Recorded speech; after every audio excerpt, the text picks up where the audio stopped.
Chapter 4. Then Eliphaz the Temanite answered and said, If we essay to commune with thee, wilt thou be grieved? But who can withhold himself from speaking? Behold, thou hast instructed many, and thou hast strengthened the weak hands.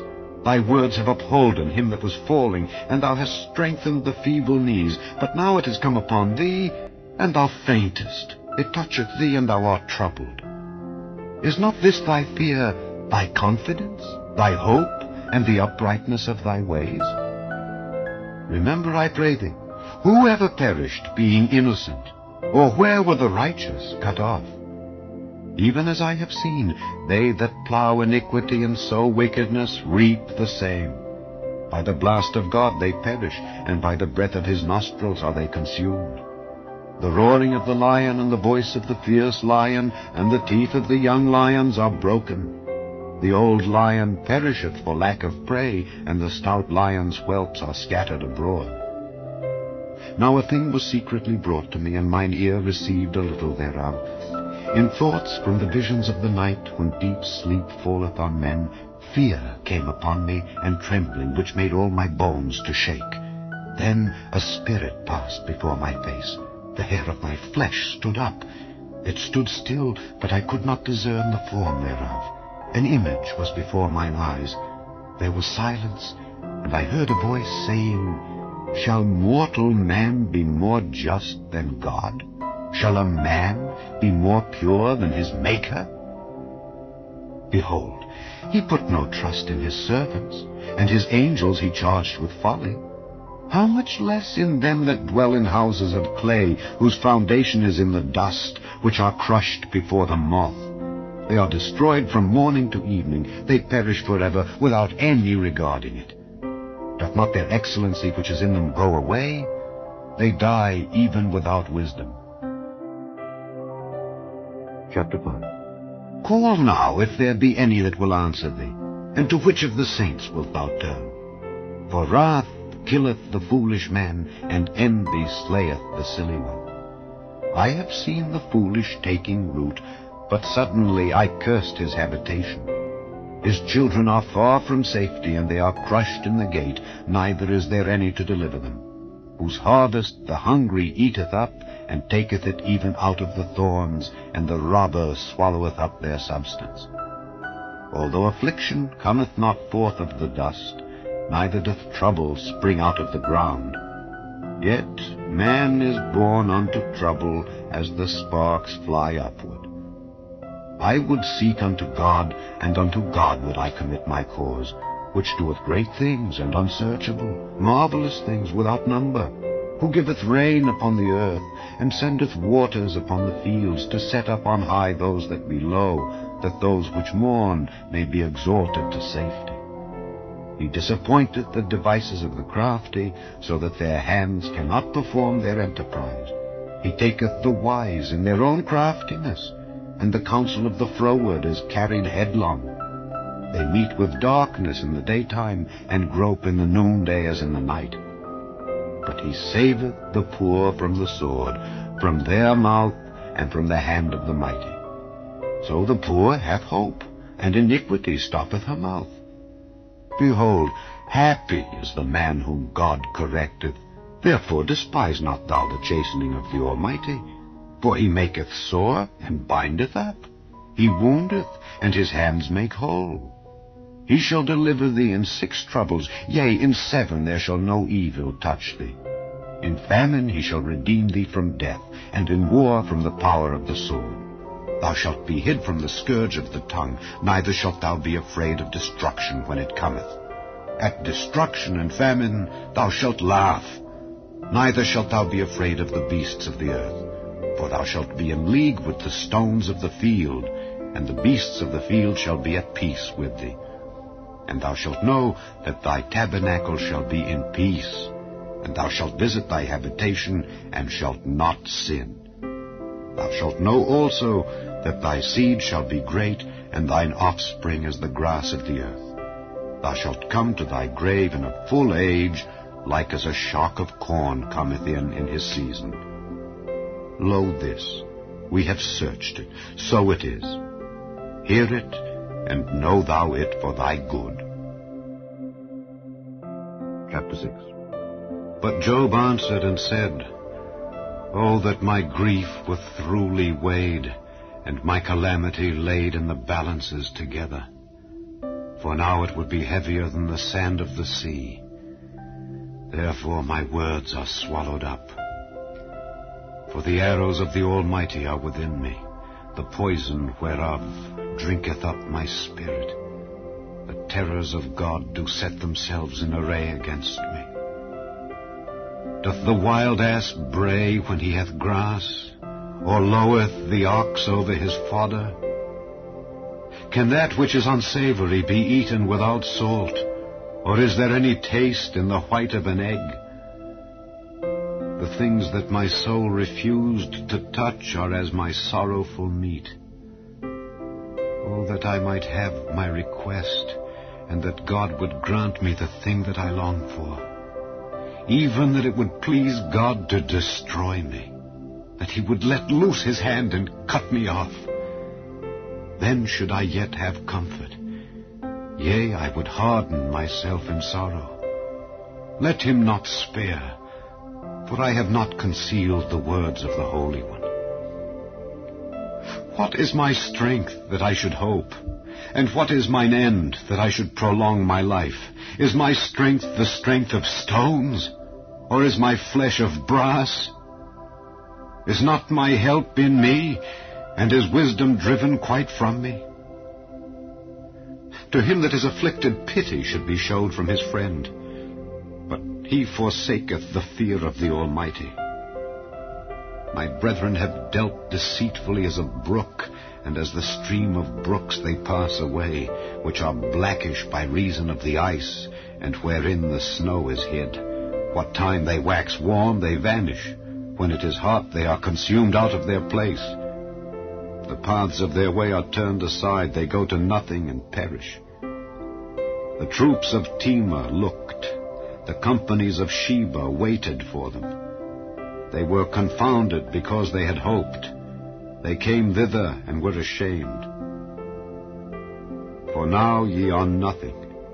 Ye see my casting down and are afraid. Did I say, Bring unto me, or give a reward for me of your substance, or deliver me from the enemy's hand, or redeem me from the hand of the mighty? Teach me, and I will hold my tongue, and cause me to understand wherein I have erred. How forcible are right words, but what doth your arguing reprove? Do ye imagine to reprove words and the speeches of one that is desperate, which are as wind? Yea, ye overwhelm the fatherless, and ye dig a pit for your friend. Now therefore be content, look upon me, for it is evident unto you if I lie. Return, I pray you, let it not be iniquity. Yea, return again, my righteousness is in it. Is there iniquity in my tongue? Cannot my taste discern perverse things? अय्यूब की पुस्तक अध्याय 4। तब तेमानी एलीपज ने कहा, यदि कोई तुझसे कुछ कहने लगे तो क्या तुझे बुरा लगेगा? परंतु बोले बिना कौन रह सकता है? सुन, तूने बहुतों को शिक्षा दी है और निर्बल लोगों को बलवंत किया है। गिरते हुओं को तूने अपनी बातों से संभाल लिया और लड़खड़ाते हुए लोगों को तूने बलवंत किया। परंतु अब विपत्ति तो तुझी पर आ पड़ी और तू निराश हुआ जाता है। उसने तुझे छुआ और तू घबरा उठा। क्या परमेश्वर का भय ही तेरा आसरा नहीं? और क्या तेरी चाल चलन जो खरी है तेरी आशा नहीं? क्या तुझे मालूम है कि कोई निर्दोष भी कभी नाश हुआ है, या कहीं सज्जन भी काट डाले गए? मेरे देखने में तो जो पाप को जोतते और दुख बोते हैं वही उसको काटते हैं। वे तो परमेश्वर की श्वास से नाश होते और उसके क्रोध के झोंकों से भस्म होते हैं। सिंह का गरजना और मनुष्य हिंसक सिंह का दहाड़ना बंद हो जाता है और जवान सिंहों के दांत तोड़े जाते हैं। शिकार न पाकर बूढ़ा सिंह मर जाता है और सिंहनी के बच्चे तीतर बीतर हो जाते हैं। एक बात चुपके से मेरे पास पहुंच गई और उसकी कुछ झनक मेरे कान में पड़ी। रात के सपनों की चिंताओं के बीच जब मनुष्य गहरी निद्रा में रहते हैं, मुझे ऐसी थरथराहट और कपकपी लगी कि मेरी सब हड्डियां तक हिल उठी। तब एक आत्मा मेरे सामने से होकर चली और मेरी देह के रोए खड़े हो गए। वह चुपचाप ठहर गई और मैं उसकी आकृति को पहचान न सका, परंतु मेरी आंखों के सामने कोई रूप था। पहले सन्नाटा छाया रहा, फिर मुझे एक शब्द सुन पड़ा कि क्या नाशवान मनुष्य परमेश्वर से अधिक न्यायी होगा? क्या मनुष्य अपने सृजनहार से अधिक पवित्र हो सकता है? देख, वह अपने सेवकों पर भरोसा नहीं रखता और अपने स्वर्गदूतों को मूर्ख ठहराता है। फिर जो मिट्टी के घरों में रहते हैं और जिनकी नींव मिट्टी में डाली गई है और जो पतंगे की नाई पीस जाते हैं, उनकी क्या गणना? वे भोर से सांझ तक टुकड़े टुकड़े किए जाते हैं। वे सदा के लिए नाश हो जाते हैं और उनका विचार कोई भी नहीं करता। क्या उनके डेरे की डोरी उनके अंदर ही अंदर नहीं कट जाती? वे बिना बुद्धि के ही मर जाते हैं। अय्यूब की पुस्तक अध्याय 5। पुकार कर देख, क्या कोई है जो तुझे उत्तर देगा? और पवित्रों में से तू किसकी ओर फिरेगा? क्योंकि मूढ़ तो खेत करते करते नाश हो जाते हैं और भुला जलते जलते मर मिटता है। मैंने मूढ़ को जड़ पकड़ते देखा है, परंतु अचानक मैंने उसके वासस्थान को धिक्कारा। उसके लड़के बाले उद्धार से दूर हैं और वे फाटक में पीस जाते हैं और कोई नहीं जो उन्हें छुड़ाए। उसके खेत की उपज भूखे लोग खा लेते हैं, परन कटीली बाढ़ में से भी निकाल लेते हैं और प्यासा उनके धन के लिए फंदा लगाता है। क्योंकि विपत्ति धूल से उत्पन्न नहीं होती और न कष्ट भूमि में से उगता है, परंतु जैसे चिंगारियां ऊपर ही ऊपर को उड़ जाते हैं, वैसे ही मनुष्य कष्ट ही भोगने के लिए उत्पन्न हुआ है। परंतु मैं तो परमेश्वर ही को खोजता रहूंगा और अपना मुकदमा परमेश्वर पर छोड़ दूंगा। वह तो ऐसे काम करता है जिनकी थाह नहीं लगती और इतने आश्चर्य कर्म करता है जो गिने नहीं जाते। वही पृथ्वी के ऊपर वर्षा करता और खेतों पर जल बरसाता है। इसी रीति वह नम्र लोगों को ऊंचे स्थान पर बिठाता है और शोक का पहरावा पहने हुए लोग ऊंचे पर पहुंचकर पचते हैं। वह तो धूर्त लोगों की कल्पनाएं व्यर्थ कर देता है और उनके हाथों से कुछ भी बन नहीं पड़ता। वह बुद्धिमानों को उनकी धूर्तता ही में फंसाता है और कुटिल लोगों की युक्ति दूर की जाती है। उन पर दिन को अंधेरा छा जाता है और दिन दोपहर ही में वे रात की नाई टटोलते फिरते हैं, परंतु वह दरिद्रों को उनके वचन रूपी तलवार से और बलवानों के हाथ से बचाता है। इसलिए कंगालों को आशा होती है और कुटिल मनुष्यों का मुंह बंद हो जाता है। देख, क्या ही धन्य है वह मनुष्य जिसको परमेश्वर ताड़ना देता है। इसलिए तू सर्वशक्तिमान की ताड़ना को तुच्छ मत जान, क्योंकि वही घायल करता और वही पट्टी भी बांधता है, वही मारता है और वही अपने हाथों से चंगा भी करता है। वह तुझे 6 विपत्तियों से छुड़ाएगा, वरन 7 से भी तेरी कुछ हानि न होने पाएगी। वो अकाल में वह तुझे मृत्यु से और युद्ध में तलवार की धार से बचा लेगा। तू वचन रूपी कोड़े से बचा रहेगा और जब विनाश आए तब भी तुझे भय न होगा। तू उजाड़ और अकाल के दिनों में हंसमुख रहेगा और तुझे बनेले जंतुओं से डर न लगेगा, वरन मैदान के पत्थर भी तुझसे वाचा बांधे रहेंगे और वन पशु तुझसे मेल रखेंगे। और तुझे निश्चय होगा कि तेरा डेरा कुशल से है, और जब तू अपने निवास में देखे तब कोई वस्तु खोई न होगी। तुझे यह भी निश्चय होगा कि मेरे बहुत वंश होंगे और मेरे संतान पृथ्वी की घास के तुल्य बहुत होंगे। जैसे पुलियों का ढेर समय पर खलिहान में रखा जाता है, वैसे ही तू पूरी अवस्था का होकर कब्रों को पहुंचेगा। देख, हमने खोज खोज कर ऐसा ही पाया है। इसे तू सुन और अपने लाभ के लिए ध्यान में रख। अय्यूब की पुस्तक अध्याय 6।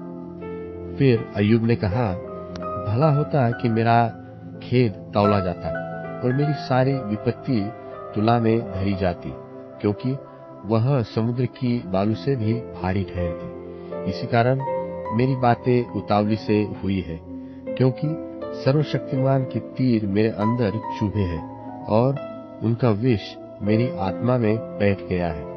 परमेश्वर की भयंकर बात मेरे विरुद्ध पांति बांधे है। जब बनेल गधे को घास मिलती तब क्या वह रेंगता है, और बैल चारा पाकर क्या डकारता है?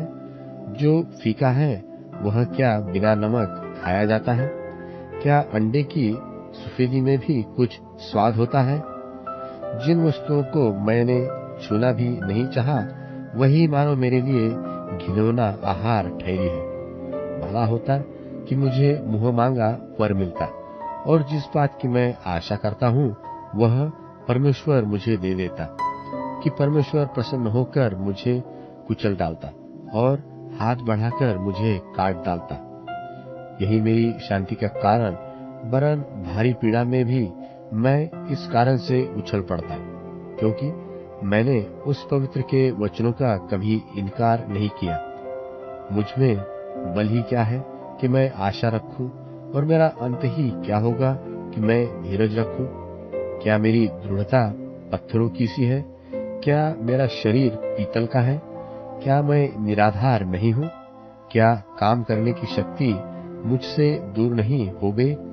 जो निराश है उस पर तो पड़ोसी को कृपा करनी चाहिए, और उस पर भी जो सर्वशक्तिमान का भय मानना छोड़ देता है। मेरे भाई नाले के समान विश्वासघाती हो गए हैं, वरन उन नालों के समान जिनकी धार सूख जाती है और वे बर्फ के कारण काले से हो जाते हैं, और उनमें हिम छिपा रहता है। परंतु जब गर्मी होने लगती तब उनकी धाराएं लोप हो जाती है, और जब कड़ी धूप पड़ती है तब वे अपनी जगह से उड़ जाते हैं। वे घूमते घूमते सूख जाती और सुनसान स्थान में बहकर नाश होती है। तेमा के बंजारे देखते रहे, और शबा के काफिले वालों ने उनका रास्ता देखा।